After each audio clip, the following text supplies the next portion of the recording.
Hello hi welcome नमस्ते। मेरा नाम ऋतिक और आज हम फिर से बात करने वाले हैं एक और इंटरेस्टिंग कंसेप्ट के ऊपर। तो ये वीडियो उन बच्चों के लिए मोस्ट इंपोर्टेंट होने वाली है जिनके पास सब्जेक्ट है बेसिक या फिर इंट्रोडक्टरी इकोनोमेट्रिक्स।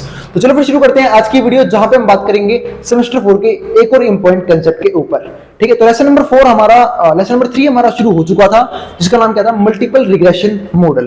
ठीक है, जहां पे हमने मल्टीपल इंडिपेंडेंट वेरिएबल के केस में हम रिग्रेशन इक्वेशन कैसे बनाते हैं वो समझा था। ठीक है, और भाई इस कंप्लीट सीरीज के नोट्स बन चुके हैं। जिन बच्चों को नोट्स परचेज करने हैं वो इस नंबर पे जाए 9667836336, यहाँ पे व्हाट्सएप करके वो नोट्स ले सकते हैं। अब आते हैं आज की वीडियो में, जहां पे हमें समझना है एस्टिमेशन इन मल्टीपल लीनियर रिग्रेशन, यानी कि हम कोफिशिएंट को एस्टिमेट कैसे करते हैं। ठीक है, अब सुनो एक बात बताता हूं। कई बच्चे क्या बोल रहे हैं कि भैया इस जो कंसेप्ट है इसमें आप न्यूमेरिकल के क्वेश्चंस की प्रैक्टिस नहीं करवा रहे या फिर जो फॉर्मूले है उसे समझा नहीं रहे।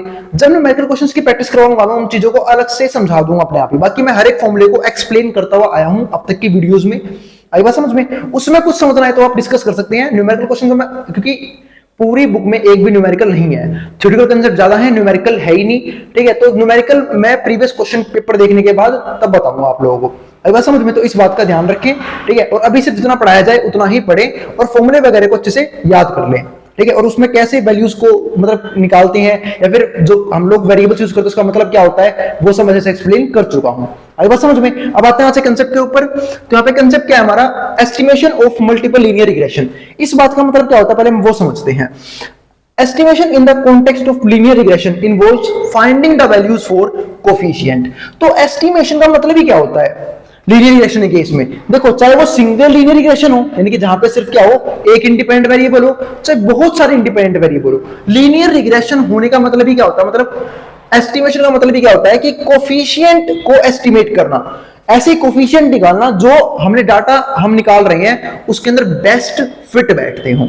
आई बात समझ में? ताकि हमारे जो डाटा है, हमने जो मॉडल बनाया है वो उस टाइम पे लगाया जा सके, उसमें गलत ना आए कोई भी वैल्यू। आई बात समझ में? तो एस्टिमेशन का यूज हम इस चीज के लिए करते हैं। तो estimation in the context of linear regression involves finding the values for coefficient. इसमें क्या निकालते हैं, कोफिशिएंट की वैल्यू। अब कई बच्चों को कोफिशिएंट ही पता नहीं होगा। भाई देखो, अगर मैं यहाँ पे लाइन की इक्वेशन लिखी नहीं ना, कोई सी इक्वेशन लिखी है क्या? देखो ये इक्वेशन लिखी है, लीनियर रिग्रेशन इक्वेशन। तो अगर मैं इसको देखूं तो जो ये यूज होते हैं ना इंडिपेंडेंट वेरिएबल के जो मल्टीप्लाई में होता है, b1 है, ये x2 के मल्टीप्लाई में b2 है, ये xn के मल्टीप्लाई में bn है, इनको हम बोलते हैं कोफिशिएंट। और हमें इन्हें एस्टिमेट करना पड़ता है और हम उन वैल्यूज को एस्टिमेट करते हैं जो उस ऑब्जर्व डाटा में बिल्कुल फिट बैठे। तो that best fit the model to the observed data. Most common method for this purpose is the method of least square, जिसको हमने डिस्कस किया भी था कि जो मोस्ट कॉमन मेथड हम यूज करते हैं वो मेथड है least square, method of least square. This method minimises, अब ये मेथड मिनिमाइज करता है, किस चीज को मिनिमाइज करता है, sum of squared difference, sum of squared difference. ध्यान, इसको हम ऐसे मिनिमाइज करते हैं, सम ऑफ स्क्वायर्ड डिफरेंस। अब बताइए डिफरेंस किस चीज का? ठीक है, between the observe data, observe values जो हमने ऑब्जर्व करी है, आई बात समझ में, और वो वैल्यूज जो प्रिडिक्टेड है किसके द्वारा, रिग्रेशन इक्वेशन के द्वारा। आई बात समझ में? तो हम पहले ऑब्जर्व वैल्यू में और जो वैल्यूज रिग्रेशन इक्वेशन ने प्रिडिक्ट करी हैं उनका डिफरेंस निकालते हैं, फिर उसके स्क्वायर के सम को मिनिमाइज करने की कोशिश करते हैं। उसको हम क्या बोलते हैं, sum of square difference between the observed values and the values predicted by regression equation. ये सेम वैसा ही है जैसा हमने कहां पे बात करी थी, सिंगल रिग्रेशन के मॉडल में या फिर सिंगल रिग्रेशन इक्वेशन में। अब आगे देखो, for multiple linear regression where there are multiple independent variable. हम सब जानते हैं कि भाई मल्टीपल लीनियर रिग्रेशन होने का मतलब क्या है, जहां पे बहुत सारे इंडिपेंडेंट वेरिएबल होंगे और हर एक इंडिपेंडेंट वेरिएबल की अपनी ही खास बात होती है, क्योंकि हर एक इंडिपेंडेंट वेरिएबल कुछ ना कुछ शो कर रहा होता है। ठीक है, और उसकी वजह से चेंजेस आते हैं। ठीक है, तो ये हमारे पास क्या है, इक्वेशन जो हम कब से पढ़ते आए हैं, किसकी, मल्टीपल वेरिएबल की। आई बात समझो, मल्टीपल लीनियर रिग्रेशन की। अब इसको समझो, जो एक बीटा नोट है, बीटा नोट होने का मतलब क्या है, ये हमारे पास क्या है, ये हमारे पास है इंटरसेप्ट। और जो ये बीटा 1 है, बीटा 2 है, बीटा n है, ये हमारे सारे क्या है, कोफिशिएंट। तो इनको हम स्लोप निकालने के लिए यूज करते हैं और ये हमारा इंटरसेप्ट होता है। और जो e होता है वो हमारा क्या होता है, एरर टर्म, कि कोई गलती हो इसको ठीक करने में हेल्प कर दे।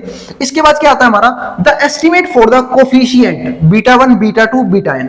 तो बीटा n मतलब क्या, हम जो एस्टिमेट करते हैं ना वो इन सारे कोफिशिएंट की वैल्यूज को एस्टिमेट करते हैं।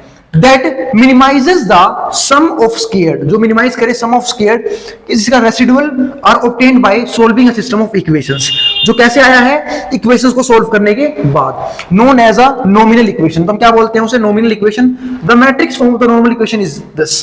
तो ये हमारे पास है matrix form of the normal equation. तो जिन लोगों को मैट्रिक्स नहीं पता, मैं बताता हूं क्या होती है मैट्रिक्स।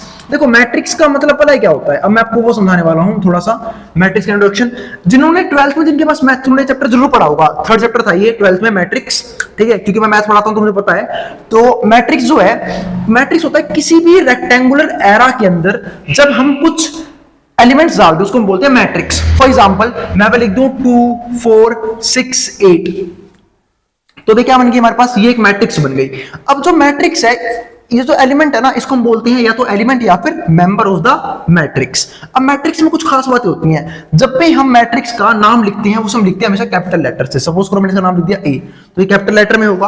और अगर मान लो सपोज करो मुझे मैट्रिक्स के अंदर कोई अल्फाबेट यूज करना है, तो मैट्रिक्स के अंदर यूज हुआ अल्फाबेट हमेशा स्मॉल लेटर्स में लिखा जाता है। For example A B C और डी, ये हो गया हमारा, ठीक है, यहां तक कोई डाउट नहीं होगा। अब मैट्रिक्स में कुछ खास बातें हैं, वो भी समझ लेना। वो क्या, एक तो चीज होती है मैट्रिक्स में, जो ये है ना हॉरिजॉन्टल लाइंस, इसको हम बोलते हैं रो। तो ये हमारी हो जाएगी R1, ये हो जाएगी हमारी R2, ठीक है। और जो ये होते हैं ना वर्टिकल लाइंस, इसको हम बोलते हैं कॉलम्स। तो ये हमारा होगा C1, ये होगा हमारा C2। और यहां से पता है क्या बनता है, order of the matrix. Order of the matrix का मतलब यहां पे क्या होता है, ऑर्डर ऑफ द मैट्रिक्स यानी कि रो इनटू कॉलम। तो रो इनटू कॉलम से हमारा बनता है ऑर्डर ऑफ द मैट्रिक्स। अब देखो रो कितनी है इसके अंदर, रो सिर्फ 2 है, R1 और R2, तो 2 इंटू में कॉलम भी 2 है, 2 इंटू 2 में 2 इंटू 2 की मैट्रिक्स बनेगी यहाँ पे। ये मैं इस मैट्रिक्स की बात करूं, ये भी 2 इंटू 2 की है। सपोज करो अगर मैं ऐसे इसे थोड़ा सा ओपन करता हूं, इसे लिख देता हूं D और E। अब इसमें देखो, अब इसमें रो तो 2 ही है, ये R1 ये R2, लेकिन कॉलम कितनी हो जाएगी, C1 C2 C3, तो ये हो जाएगा 2 इंटू 3। आई बात समझ में। तो ये मैट्रिक्स की कुछ इंपॉर्टेंट चीजें थी जो मैंने आपको डिफाइन कर दी है कि मैट्रिक्स होता क्या है, ठीक है। और मैट्रिक्स एक ऐसा फंडामेंटल है, जब बड़ी बड़ी इक्वेशन होती है ना, जब बड़े बड़े वेरिएबल्स आते हैं, मतलब 2 या 2 से फालतू वेरिएबल्स है, 3 है 4 है, तब हम मैट्रिक्स की हेल्प लेते हैं उसको सोल्व करने के लिए। इसलिए हमें इस कंसेप्ट को भी समझना होगा अगर हम न्यूमेरिकल क्वेश्चन करना चाहते हैं तो, ठीक है। तो इसलिए यहाँ पे क्या लिखा हुआ था, the matrix form of normal equation is this. ये है मैट्रिक्स फॉर्म, x के ऊपर यहाँ पे t लगा हुआ है, x b और x t y, ठीक है। वैसे जब भी ऊपर t लगता है इसको हम पता है क्या बोलते हैं, ट्रांसपोज। क्या बोलते हैं, ट्रांसपोज। मतलब ट्रांसपोज करते कैसे हैं, वो भी बहुत इजी है। आप किसी मैट्रिक्स का ट्रांसपोज कर सकते हो, ठीक है। बस करना क्या होगा, आपको रोज को कॉलम्स में चेंज करना होगा, ठीक है। जैसे सपोज करो ये ए मैट्रिक्स लिखी है, ए मैट्रिक्स आपको ट्रांसपोज करना है, तो छोटा टी लगाओ। अब ट्रांसपोज में करना क्या होता है, पहले से पहला कॉलम बना लो। जैसे ये 2 और 4 था, तो 2 और 4 यू बन जाएगा, दूसरा कॉलम बना लो 6 और 8। ये होता है हमारा ट्रांसपोज करना, ठीक है। अब यहाँ पे देखो एक्स बी और एक्स टी हमारा वाई, वेयर एक्स क्या है हमारा, मैट्रिक्स ऑफ इंडिपेंडेंट वेरिएबल। तो जो ये एक्स है ना, वो मैट्रिक्स किसका है, इंडिपेंडेंट वेरिएबल्स की मैट्रिक्स है, ठीक है। वाई क्या है, Y is the vector of dependent variable. Y vector है हमारा किसका, डिपेंडेंट वेरिएबल का।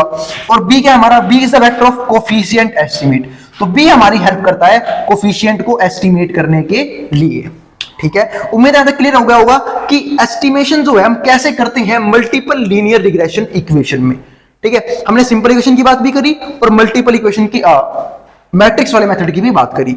अब यहां समझते हैं इससे आगे, द सॉल्यूशन फॉर बी। अगर मैं बी का सॉल्यूशन निकालना तो हमें क्या गिवन होता है, बी का फॉर्मूला होता है ये एक्स टी एक्स, और ये सिंबल है इनवर्स का, ठीक है। एक्स का ट्रांसपोज, ठीक है, एक्स से मल्टीप्लाई फिर उसका इनवर्स, और एक्स का ट्रांसपोज और इनटू में y। इसको हम सॉल्व करना सीखेंगे, पर अभी नहीं, इसको बाद में सीखेंगे जब न्यूमेरिकल्स आएंगे हमारे पास, फॉर्मूले की सोल्व कैसे करते हैं। क्योंकि ना तो अभी आपको मैट्रिक्स की मल्टीप्लाई करनी आती, ना आपको इनवर्स निकालना आता, ठीक है। अभी तो हमने सिर्फ बेसिक चीज सीखी है कि मैट्रिक्स होती क्या है, रो कॉलम क्या होते हैं, ट्रांसपोज करना बता दिया मैंने आप लोगों को। आई बात समझ में, बहुत कुछ होता है मैट्रिक्स के अंदर, ठीक है, जो कि 12th में हमने सीखा था चैप्टर नंबर 3 में। अब आगे देखते हैं यहाँ पे, the formula provides the estimate for. अब ये फॉर्मूला जो है ना हमें प्रोवाइड करता है एस्टिमेट, किस चीज का एस्टिमेट, b1 क्या है, b2 क्या है, bn क्या है, दैट मिनिमाइजेस द, और इसका काम ही क्या होता है, मिनिमाइज करना, sum of square residuals, the difference between the observed value, ठीक है। ये डिफरेंस होता है किसके बीच में, ऑब्जर्व्ड वैल्यू यानी कि y की value and the values predicted by the model, ठीक है। And the OLS estimation, OLS estimation procedure involves finding the values of, और जो ओएलएस प्रोसीजर है वो हेल्प करता है क्या फाइंड करने में, बीटा नॉट की क्या वैल्यू आएगी, बीटा 1 की क्या आएगी, बीटा 2 की क्या आएगी, बीटा के की क्या आएगी, that minimise the sum of squared residual. यानी कि लीस्ट स्क्वायर भी और ओएलएस दोनों ही मेथड हम यूज करते हैं, ठीक है, अपने जो भी कोफिशिएंट है उनको एस्टिमेट करने में, उनको फाइंड करने में।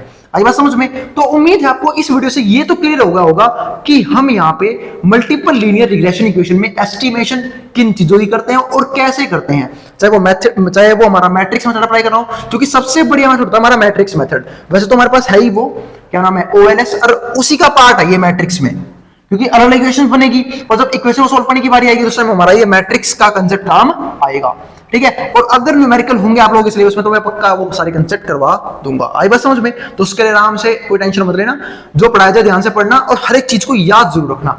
आई बात समझ में? क्योंकि जो ये सिलेबस है ना इसका इकोनोमेट्रिक्स का, वो काफी टेक्निकल है, तो आप लोगों को हर एक चीज काफी बारीकी से समझनी पड़ेगी। आई बात समझ में? मिलते हैं भाई फिर अगली वीडियो में, जहां पे हम बात करेंगे इसके नेक्स्ट कंसेप्ट के ऊपर, जहां पे मैं शायद बढ़ाऊंगा hypothesis multiple linear regression equation के अंदर, ठीक है। अब जिसको जो उतारना उतार ले, मैं हट रहा हूं बोर्ड के सामने से, ठीक है। मिलते हैं अगली वीडियो में, ठीक है। और भाई अगर वीडियो पसंद आए तो वीडियो को लाइक के बिना मत जाना, और चैनल को सब्सक्राइब भी कर देना ऐसी वीडियोस के लिए, और उन ग्रुप्स में शेयर भी कर देना जिन बच्चों का एग्जाम होने वाला हो सेम सब्जेक्ट का। अब जिसको जो उतारना है वो उतार सकता है।